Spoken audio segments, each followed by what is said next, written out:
লক্ষ পুত্র ছিল মোর সলক্ষ নাতি, আজ কেউ নাই বংশে নিতেবতী।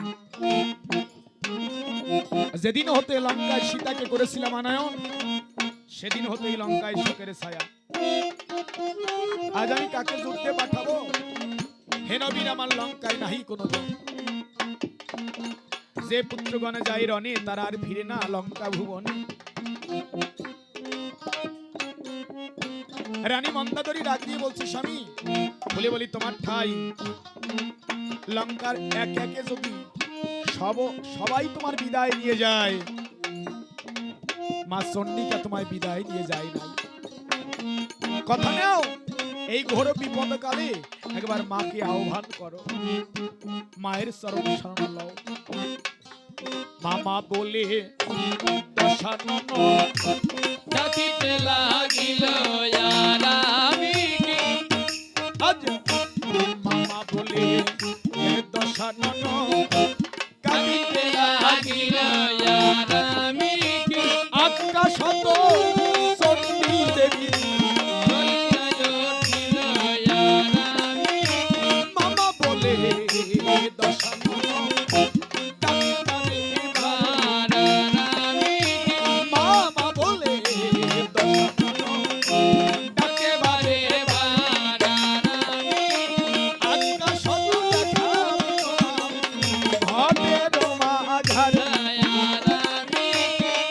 রাবণের রাজা মামা করে বলে করেছে আহ্বান দেবী চন্ডিকা।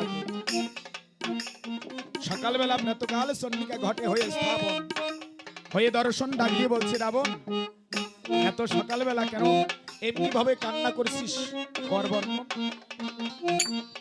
রাবণ ডাক দিয়ে বলছে, মানে ওমা সারা জীবন লঙ্কায় আমি তোর সেবা পূজা দিয়ে গেলাম, আর বিনিময়ে তুই আমার পুত্র পরিজনকে কেড়ে নিলি। আমা মাতৃ পূজার ফল যদি এই হয়, জগতে মাতৃ পূজা কেউ দেবে না ধরায়। মানে আমি সারা জীবন করে গেলাম তোর পূজার আয়োজন, আর বিনিময়ে তুই আমার 1 লক্ষ পুত্র 100 লক্ষ নাতি কেড়ে নিলি এই জগত ভুবন। সে দেখ লঙ্কার বনে, লঙ্কায় আমার কোনো বীর নাই, আজ আমি কাকে যুদ্ধে পাঠাই? দেবী চন্ডিকা ডাক দিয়ে বলছে, রাবণ রে কে বলেছে তোর লঙ্কায় বীর নাই?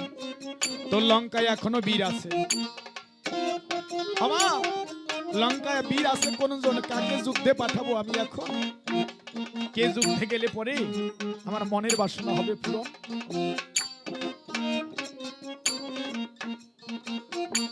মা চন্ডিকা ডাক দিয়ে বলছে, রাবণ রে লঙ্কায় যদি তোর সকল বীর চলে যায়, এখনো তোর লঙ্কায় বীর আছে। রাবণ আজিকার রাম রাবণের যুদ্ধে তুই আমার কথা লবি, তোর ভ্রাতুষ পুত্র তরণীকে পাঠাবি। খুলে বলে অবিকল রাবণ ছেড়ে দিয়ে 2 চোখের জল ডাক দিয়ে বলছে, ওমা চন্ডিকা ও আমার ভাইয়ের পুত্র বিভীষণের পুত্র তরণী ও মাত্র 9 বছরের বালক। মাগো এই 9 বছরের বালককে আমি কেমন করে যুদ্ধে পাঠাবো? তাছাড়া আমি ওর জ্যাঠা মহাশয়, ওর পিতা বিভীষণ লঙ্কার মধ্যে নেই, লঙ্কার মধ্যে নেই ওর পিতা বিভীষণ। আজ এই জগতে মা কি বলি, তোর পায়ে যদি কারো ভাই না থাকে, জগতের গায়ে সম্মুখ পানে ওই ভাইয়ের ছেলেকে নিজের পুত্র জ্ঞানে পালন করতে হয়। তাই আমি ওই তরুণীকে পুত্র সম করেছি লালন। এই 9 বছরের ছেলেকে কেমন করে যুদ্ধে পাঠাবো এখন? এত বীর ছিল, সবাই তারা মরে গেল, এই 9 বছরের ছেলেকে আমি কেমন করে যুদ্ধে পাঠাবো?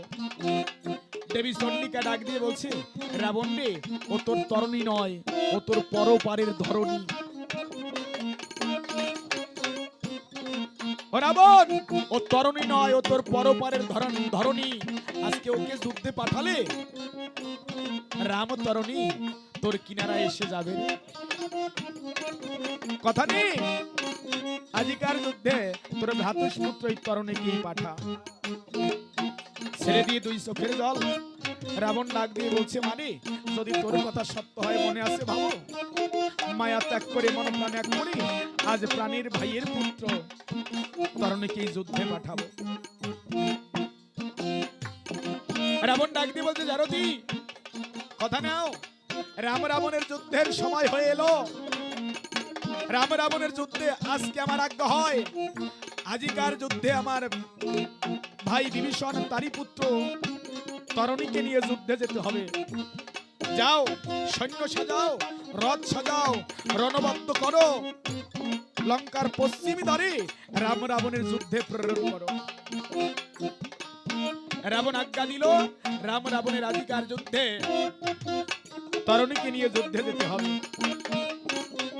রাজ আজ্ঞা পালন করবার তরে লঙ্কার সারথি ছিল পবন, সেই পবন সৈন্যদেরকে ডাক দিয়ে বলছে, সৈন্যগণ, রাবণের রাজার আজ্ঞা হয়েছে আজিকার যুদ্ধে বিভীষণের পুত্র তরণীকে নিয়ে যুদ্ধে যেতে হবে, তাই সবাই মিলে সাজো, শীঘ্র গতি যুদ্ধে করতে হবে গমন। তাই সবাই মিলে রণবদ্ধ করে যুদ্ধের জন্য করছে সাজো। আর পবন তরণীর রথখানি প্রাণ ভরে তখন করতে শুরু করেছে সাজন। কিভাবে? ও কি সাজে তরণীর রথ হে, ও সাজে তরণীর রথ হে,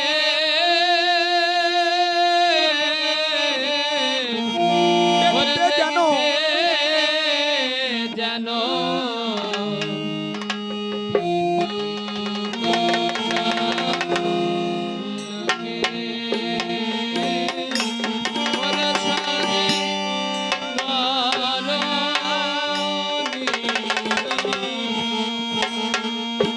সব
আজ তরণীর রথখানি করিয়া সাজন।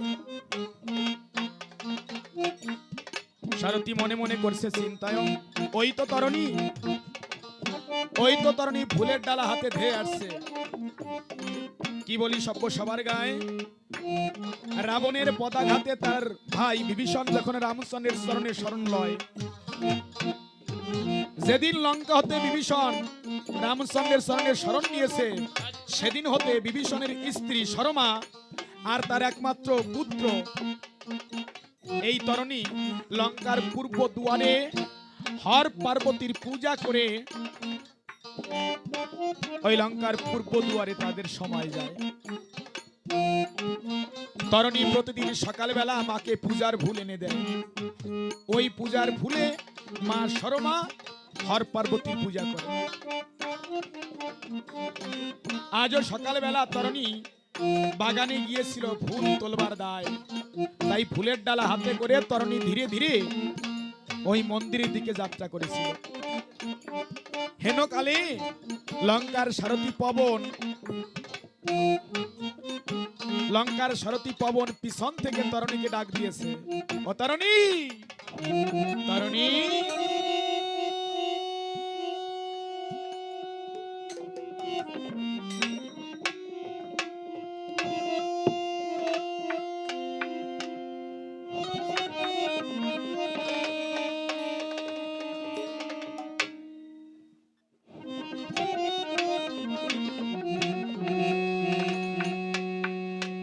তরণী পিছন পানে সে দেখতে পায় লঙ্কার সারথী পবন তাকে ডাকছে।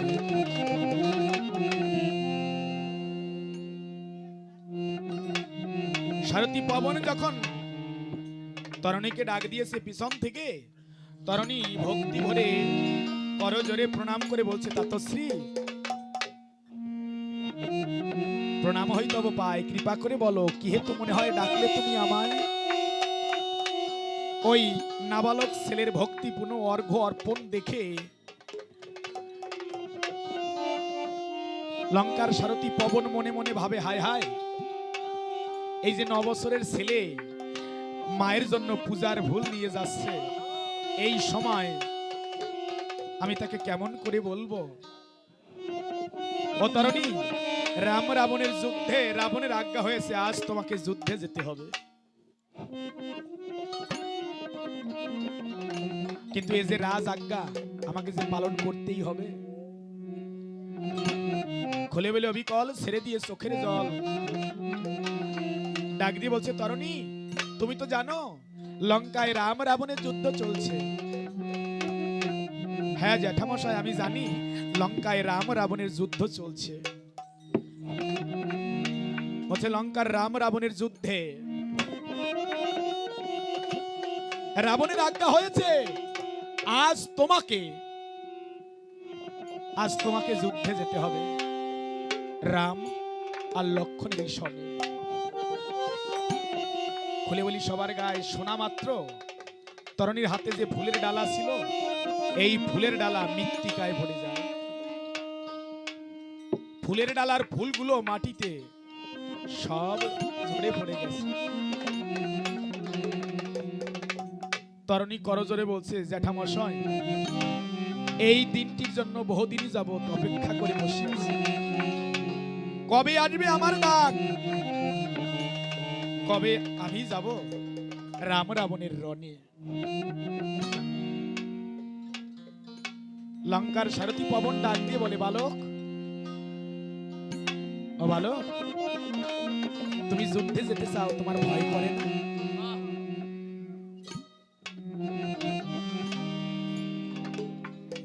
তরণী ডাক দিয়ে বলছে, সারথী লঙ্কা হতে সবাই যুদ্ধে গিয়েছে, তাই তাদের একে একে সকলের মরণ হয়েছে, কিন্তু আমি তো যুদ্ধে নয়, আমি যাব প্রভু রামচন্দ্রের চরণ দর্শন করবার জন্য। কেন যাব জানো? সেথায় আছে আমার পিতা, ওই যুগল চরণ দর্শন করবার তরে রাজ আজ্ঞা নিয়ে শিরে আজ আমি যুদ্ধে যাব। তবে সারথী নিজের ধর্ম পালন করতে গেলে পিতামাতার আশীর্বাদ নিতে হয়। লঙ্কায় তো পিতা নেই, প্রতিটা সন্তান তার পিতা এবং মাতা থেকে আশীর্বাদ পায় শুভ কোনো কাজে যাওয়ার সময়। কিন্তু যার পিতামাতা দুইজন থাকে না, দুইজনের একজন হয়তো তাকে আশীর্বাদ করে। কিন্তু সারথী, এই জগতে কতজন আছে, কত সন্তান আছে, তাদেরকে তাদের পিতামাতা দুইজনের একজনও থাকে না, তাদেরকে আশীর্বাদ দেওয়ার মতো জগতে কেউ থাকে না। পিতা থাকতেও আমার কপাল পোড়া যে লঙ্কায় পিতা নেই। কিন্তু পিতা যদি নাও থাকে, লঙ্কায় তো আমার মা আছে। আমি জানি না এই যুদ্ধ থেকে ফিরে আসতে পারবো কিনা। বাহ, আমি যুদ্ধে যাওয়ার আগে শেষবারে মায়ের কাছ থেকে বিদায় নিয়ে মায়ের চরণ ধুলি নিয়ে আসি, তুমি ক্ষণকাল বিলম্ব করো। সারথী ডাক দিয়ে বলছে, দেখো দেখো তরুণী, ওই সে দেখো আমি রথ সাজিয়ে দাঁড়িয়ে আছি। তোমার আছে জানা, যুদ্ধে যাওয়ার একটা নির্দিষ্ট সময় আছে, ওই সময় পেরিয়ে গেলে যুদ্ধে যাওয়া যায় না। সূর্য উদয় হতে প্রথম লগ্নে যুদ্ধে করতে হয় গমন। প্রথম প্রহর কেটে গেলে যুদ্ধে যাওয়া যায় না। কখন? আবার সূর্যাস্তের আগেই যুদ্ধ হতে হয় সমাপন। তাই দেরি করো না, তাড়াতাড়ি চলে এসো। তরণী বলছে, সারথী এই তো আমি যাবো আর আসবো। তড়িঘড়ি করে তরণী তার মায়ের দিকে যাত্রা করেছে। এখন তরণী যে পূজার ফুলগুলো চয়ন করেছিল, ওই যে হাতে ফুলের ডালা ছিল, তা তো মাটিতে ঝরে পড়ে আছে। ওই ঝরা ফুলগুলো তরণীকে ডাক দিয়ে বলছে, ও তরণী, তরণী, ওরে তুই যে আমাদেরকে পূজার জন্য তুলে নিয়ে আসলি, কই আমরা তো ঝরা ফুলের মতো মাটিতে পড়ে আছি, নিয়ে যাবি না? তরণী মনে মনে চিন্তা করে, হায় হায়, প্রতিদিন মাকে পূজার ফুল তুলে দেই, মা পূজা করে, আর তো হয়তো কোনোদিন পূজা করতে পারবো না, পূজার ফুল আনতে যেতে পারবো না। ওই ফুলগুলোর কাছে এসে যে ফুলগুলো ভালো ছিল সেই ফুলগুলো ঝোলায় ভরেছে, আবার যে ফুলে ধুলা লেগে আছে মনে মনে চিন্তা করে এই ফুল নেওয়া যাবে না। আর ওই যে ফুলের পাপড়িতে ধুলা লেগে আছে ওই ফুলে ডাক দিয়ে কয়, ও তরণী, আমারে ভেবে যাস না, আমারও তো শ্বাস ছিল দেবতার চরণে যাওয়ার, ভগবানের পায়ে যাওয়ার, কোন ভক্তের গলায় মালা হয়ে জ্বলবা, আমারে নিয়ে যা। তরণী বলছে, ওরে ভুল, তোর জীবনে হয়ে গেছে ভুল, তোর পাপড়িতে যে ধুলাবালি লেগে আছে, ও তোর পাপড়িতে যদি ধুলাবালি লেগে যায়, চল তোকে লঙ্কার সাগরের জলে ধুয়ে নিয়ে যাই। লঙ্কার সাগরের জলে ধুইতে নিয়ে যাব কি না, ওই লঙ্কার সাগরের জলেও কত বালুকণা লেগে থাকে।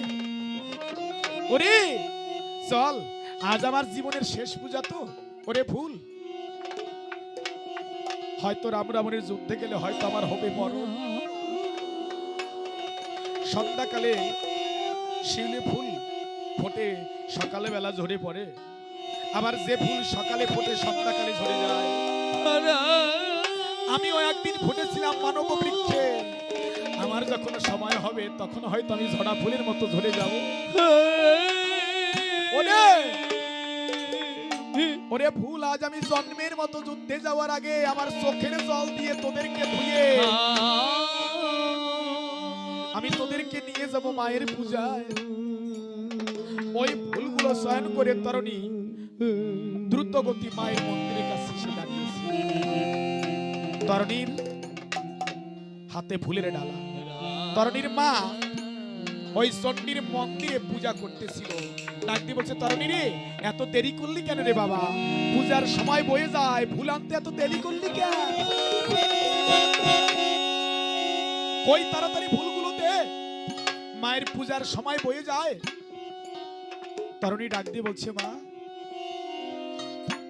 ও মা, ও মা, তুমি ঠিক বলেছ, পূজার সময় বয়ে যায়। ও মা, তুমি ঠিক কথা বলেছো, আমারও পূজার সময় বয়ে যায়। ওরে খোকা, এত দেরি করে ভুল আনলি কেন রে? কোথায় গিয়েছিলি? তরুণী বলছে, মা গো, অনেক দূরে ভুল আনতে গিয়েছিলাম। আজ আমি বেছে বেছে সুন্দর সুন্দর ফুলগুলো নিয়ে এসেছি মা। কেন জানো মা? আমা আজকে আমার জীবনের শেষ পূজা তো, বাহ, তাই খুঁজে খুঁজে বেছে বেছে সুন্দর ফুল নিয়ে এসেছি। মা বলছে, তরুণী এমন কথা বললি কেন খোকা? বলছে, মা তার আগে বলো তুমি চণ্ডীর পূজা করো কেন? মা বলছে, খোকা রে, আমি এই মন্দিরে মায়ের পূজা করি একমাত্র তোর মঙ্গলের জন্য। এই জগতে কোনো মা মন্দিরে পূজা দিয়ে কয় না, ভগবান তুমি আমারে ভালো রেখো। এই জগতে মা চায় তার সন্তান ভালো থাক, একমাত্র তোর মঙ্গলের জন্য পূজা করি। কেন জানিস? এই মায়ের কাছে যে যা চায় মা তাকে তা দিয়ে দেয়। তরুণী বলছে, মা গো, মায়ের কাছে যে যা চায় মা যদি তাকে দিয়ে দেয়, আমিও মায়ের কাছে কিছু চাইবো, তবে এই মন্দিরের মায়ের কাছে নয়। আমি আমার গর্ভধারিণী মায়ের কাছে কিছু চাইবো, মা তুমি আমাকে দেবে? মা বলছে, তরুণী তুই তো অনেক বোকা রে খোকা। এই জগতে সন্তান যদি মায়ের কাছে কিছু চায়, মা কি না দিয়ে পারে রে? ওরে মা যদি ভিক্ষা করেও খায়, আহা, মা যদি ভিক্ষা করেও খায়, কোন সন্তান যদি মায়ের কাছে কোনো আবদার করে, মা তো তা অন্তত যে কোনো প্রকারে হোক দেয়। তুই যা চাস তোকে আমি তাই দেবো। কেন দেবো জানিস? প্রতিটা সন্তান পিতা মাতা থেকে আদর পায়। তুই তো পিতা থাকতেও পিতার আদর স্নেহ থেকে বঞ্চিত। আমি না দিলে তোকে আর কে দেবে বল? বল তুই কি চাস? তুই যা চাস তাই দেবো। তরুণী বলছে, মা গো, আমার দিতে যদি হয় তাহলে তুমি আমাকে দাও বিদায়। ও মা, বিদায়? হ্যাঁ মা। ও মা, তোমার হয়তো জানা নাই, রাম রাবণের যুদ্ধে রাবণের আজকে আজ্ঞা হয়েছে, মহারাজ রাবণ আমাকে যুদ্ধে যেতে বলেছে। বাবা, তাই আমি রাম রাবণের যুদ্ধে এখন যাত্রা করব। যাওয়ার আগে তোমার চরণ ধুলি নিয়ে আশীর্বাদ নিয়ে যুদ্ধে যেতে চাই। ও মা, ও মা, এই যুদ্ধ থেকে আর ফিরে আসতে পারবো কিনা তা তো আমি জানি না, তাই যাওয়ার আগে তোমার চরণের ধুলি নিয়ে আশীর্বাদ করো তুমি আমারে, আমি যুদ্ধে যাব। মা করে মানাস, ওরে খোকা, আমি তোকে যুদ্ধে যেতে দেব না। সন্তান চাইছে বিদায়, আর মা বিদায় দিতে চাইছে না। মা ডাক দিয়ে বলছে, খোকা রে, লঙ্কায় এত বড় বীর ছিল কুম্ভকর্ণ, ইন্দ্রজিৎ, খর দূষণ, সবাই রাম রাবণের যুদ্ধে মরে গেল, আর তুই তো 9 বছরের ছেলে, তাই তোরে করি মানা, তুই যুদ্ধে গেলে হয়তো আমার আর ফিরে আসবি না, তাই আমি তোকে যুদ্ধে যেতে দেব না। ওরে, সন্তান হারানোর ব্যথা জগতে কোনো মা সইতে পারবে না, তাই আমি তোকে বিদায় দেব না। মা চাইছে, বিদায় দিতে চাইছে না তার মায়, আর সন্তান মায়ের কাছ থেকে শেষ বিদায় নিতে চায়। চোখের জলে মা এবং পুত্র মিলে কান্না করে কিভাবে, তাই আমার কবি গায়, ওরে যেও না যুদ্ধে করি যে বারো, ওরে যেও না যে,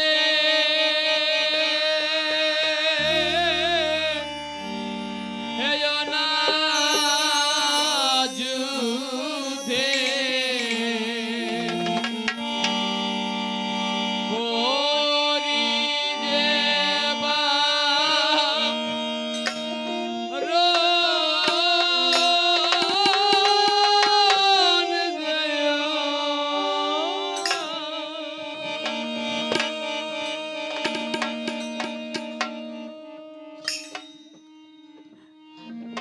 আমায় বিদায় দাও গো,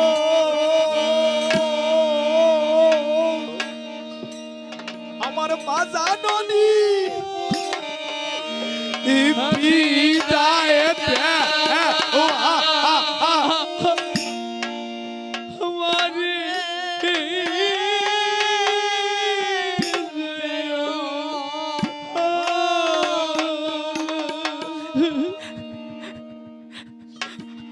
আমায় বিদায় দাও গো,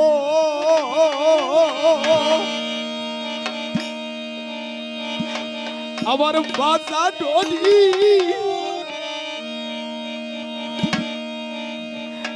বিদায় দেওয়া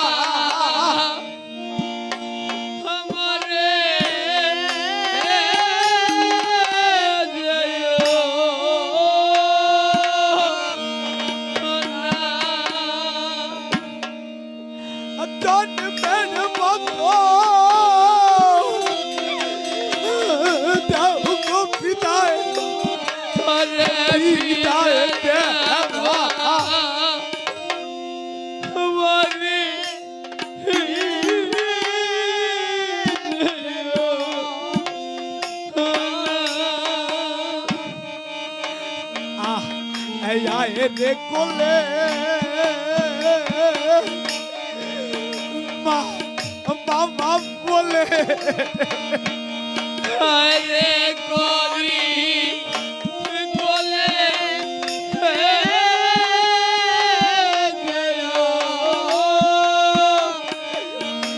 আয় রে করিয়া আয় রে কোলে আয় রে করি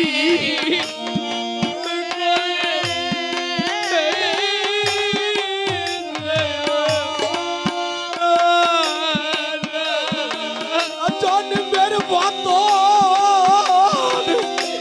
টাকা ভরে ডাকরে বাবা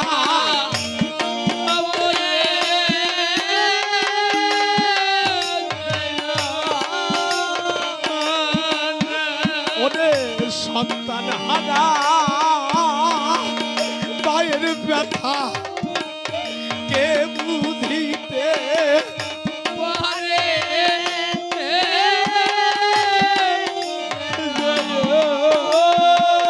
সন্তান হারা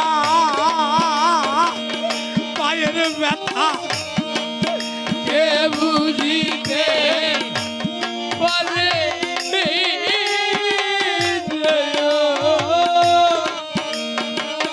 মাতা হারা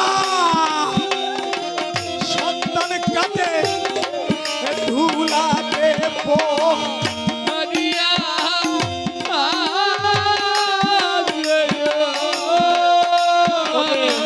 মানা ঘরে সার ঘর হয় রে তার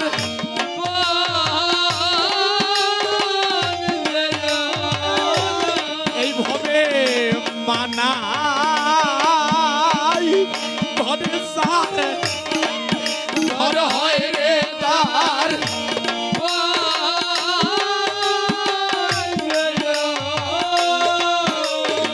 ওরে মাথা ডাকে মুছে দেয় না তুই তো ফেরি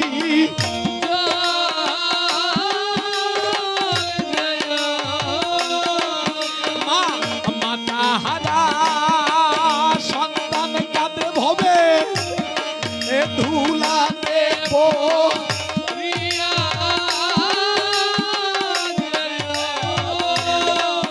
আর মাতা হারা সন্তান কাঁদে ভবে ধুলা দেব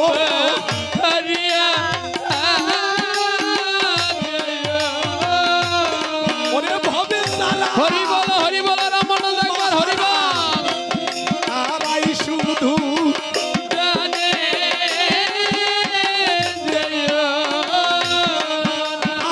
আয় আয় রে কোলে জন্মের মতো আয় রে করি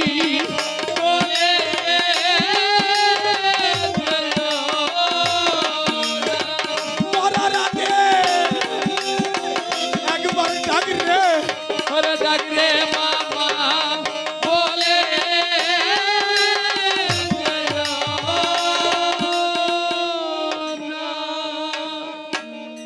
আজে হরে যেও না খোকা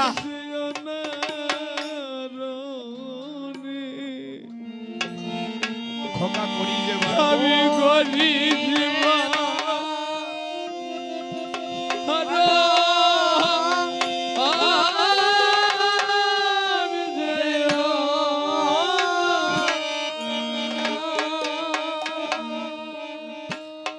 তরুণী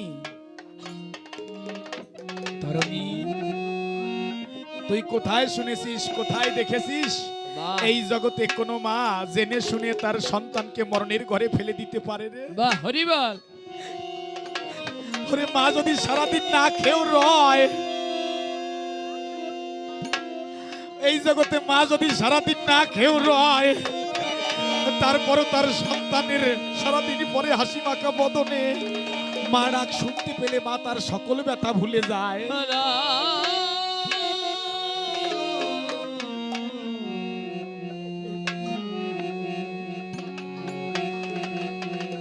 আর এইভাবে যার থাকে না মা, ভবে তার আর ক্ষুধা যায় না। মা কথাটি ছোট্ট অতি কিন্তু যেন ভাই ইহার সে ডাক যে মধুর ত্রিভুবনে নাই। মা নাই ঘরে যার গৃহ অরণ্য তার, দেখিলে মায়ের মুখ দূরে যায় সন্তানের সকল দুঃখ। তাই ভাবে যে মাহারা এইভাবে তার কপাল হয় পোড়া। ও তরুণী, তুই চলে গেলে কেমন করে আমি থাকবো রে? তাই বলছে মাগো, আমা তুমি চরণ ধুলি দিয়ে আশীর্বাদ করে দাও। আমা আমিও যে যুদ্ধে গেলে আমারও মরণ হবে এমন তো নয়, তবে আশীর্বাদ থাকলে পরে হয়তো তোমার চরণে আবার ফিরে আসতে পারে। আমা আমি তোমাকে কথা দিয়ে গেলাম, যদিও আমার মরণ হয়, মরে যাওয়ার আগে শেষবার আমি তোমাকে না বলে যাব না। জগৎ বলছে খোকারি, তুই তো চলে যাবি যুদ্ধে, তোর যদি মরণ হয় আমি কি দিয়ে থাকবো? আমারে কি দিয়ে যাবি? তোর কথা যখন মনে পড়বে তখন আমি তোকে কোথায় পাবো? তরুণী বলছে মাগো, আমা যদি তোমার কখনো আমার কথা মনে পড়ে, আমার যদি কখনো তোমার আমার কথা মনে পড়ে, আমার এই শেষবার মরণের কালে যাওয়ার আগে যুদ্ধে আমার তো তোমাকে কিছু দেওয়ার নাই। আমি যুদ্ধে যাওয়ার আগে আমার চোখের জল দিয়ে তোমার যুগল চরণ ধোয়াইয়ে দিয়ে গেলাম। আমা এক সন্তান কেঁদে কেঁদে তার মায়ের চোখের জল দর্শন করে নিজের চোখে মায়ের চরণ ধোয়াইয়ে দিল। আমা আমি আমার যুদ্ধে যাওয়ার কালে আমার চোখের জলে তোমার যুগল চরণ ধোয়াইয়ে দিয়ে দিলাম। তাই যুদ্ধে যাওয়ার কালে তুমি আমাকে প্রাণ ভরে আশীর্বাদ করো। আমি আমার চোখের জল ছাড়া তোমাকে কিছু দিতে পারলাম না, তাই আমার শেষ বিদায় কালে আমার মনের বেদন। আমার বিদায় বেলা, বিদায় বেলা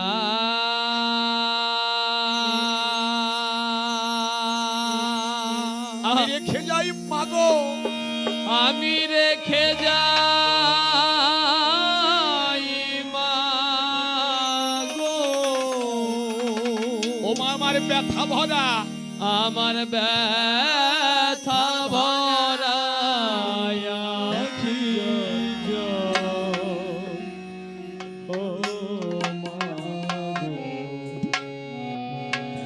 ভরা আখি যা। তোমায় আমার বিদায় বেলা,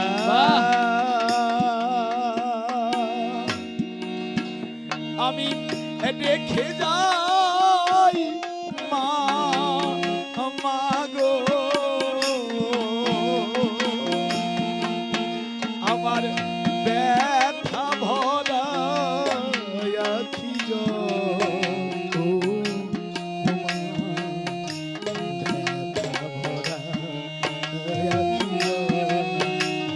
আমার বিদায় বেলা রেখে যাই মাগো, ব্যথা ভরা আখি দাও ভরা আখি দাও। ও মা জানিয়েছি জীবনে আর হবে না দেখা মাগো। জানি না জীবনে আর হবে কি দেখা। ওরে মুখাবে সুখের জল, ও ব্যথা ভরা আখি জল আমার বিদায় বেলা রেখে যাই মাগো, ব্যথা ভরা আখি জল ও মা।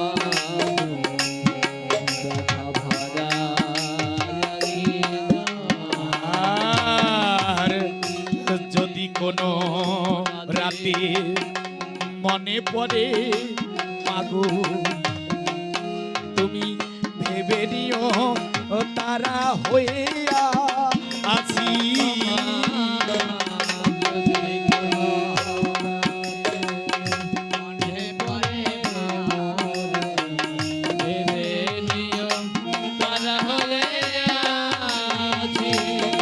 ওমা যদি কোনো রাতে মনে পড়ে মাগো ভেবে নিও তারা হইয়া আছি আমায় 21 দিন আপত্তির বলে ঢাকিয়া দুই আসি জলে সেদিন দেখো আমায় খোকা বলে ভাসিয়া দুই আখি জলে শুধু নীরবে ফেলিও চোখের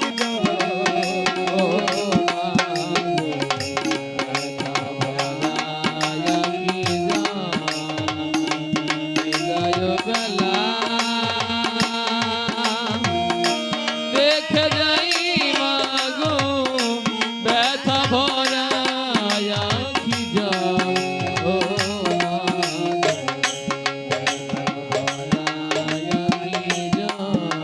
এদিকে সারথি ডাক দিয়েছে তরুণীকে, ও তরুণী যুদ্ধের সময় বয়ে যায়, শীঘ্র গতি এসো। তরুণী বলছে মা ওই শোনো সারথি ডাকছে, বিদায় দিয়ে দাও। তরুণী যুদ্ধে যাওয়ার সময় বিদায় কালে নিচ্ছে মায়ের চরণের ধুলি। তরুণী আজকে যুদ্ধে যাবে, তরুণী জানে আজ আমার জীবনের শেষ দিন, তাই যুদ্ধে যাওয়ার আগে তরুণী নিচ্ছে তার মায়ের চরণের ধুলি। কিন্তু যার ঘরে মা নেই, যার ঘরে মা নেই, সে যদি মনে করে ঘরে গিয়ে মাকে একটা প্রণাম করব, শূন্য ঘরে ঢুকলে পরে মাকে কোথাও খুঁজে পাওয়া যাবে না। শুধু ঘরে ঢুকলে মনে পড়বে এই বারান্দায় এই খাটে মা শুয়ে থাকতো, এই জায়গায় বাবা থাকতো, যে জায়গায় থাকতো ওই দিকে তাকালে শুধু শূন্য হবে মনে, অবিকল চোখের জল গলে পড়বে ভাই। তাই যার ঘরে মা নাই, যার ঘরে বাবা নাই, সে তো চিন্তা করলে ইচ্ছা করলেও ঘরে গিয়ে বাবাকে মাকে প্রণাম করতে পারবে না। তা ঘরে গেলে যদি মাকে বাবাকে নাও পাই, আজ এই প্রতিটা ভক্তের ভিতরে মাকে বসাইয়ে একটা ভক্তিপূর্ণ প্রণাম দিতে চাই। মা থাক যে থায়, বাবা থাক যে থায়, এই ভক্তিপূর্ণ প্রণামটা যেন মায়ের চরণে পৌঁছে যায়। তাই তরুণী নিচ্ছে মায়ের চরণের ধুলি, আর আমি নিচ্ছে আপনার মতো মহাবৈষ্ণব চরণ ধুলি। ও মা দাও, দাও মা তোমার চরণ ধুলি ক্ষমা যাবা তোমার চরণ ধুলি ক্ষমা যাবা তোমার চরণ ধুলি আমি এমন ভক্তের ধুলো মাথায় তুলি,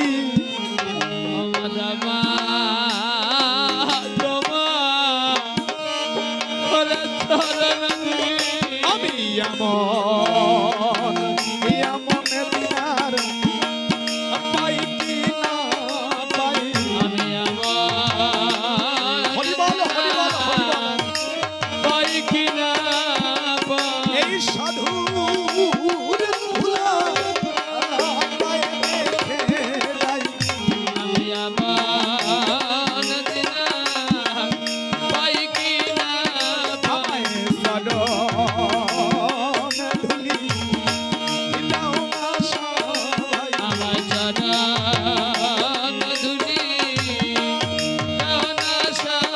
একবার মনে আমার হরি বল ধরায় ধুলি আখির জল,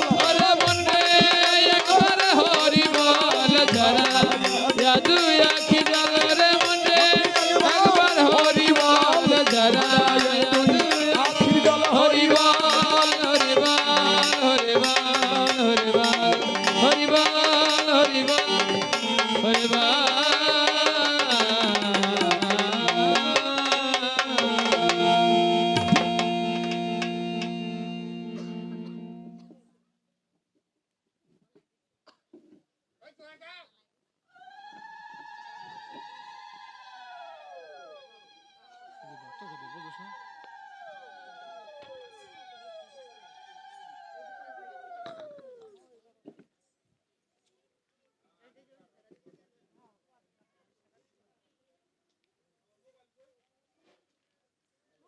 চল গাছ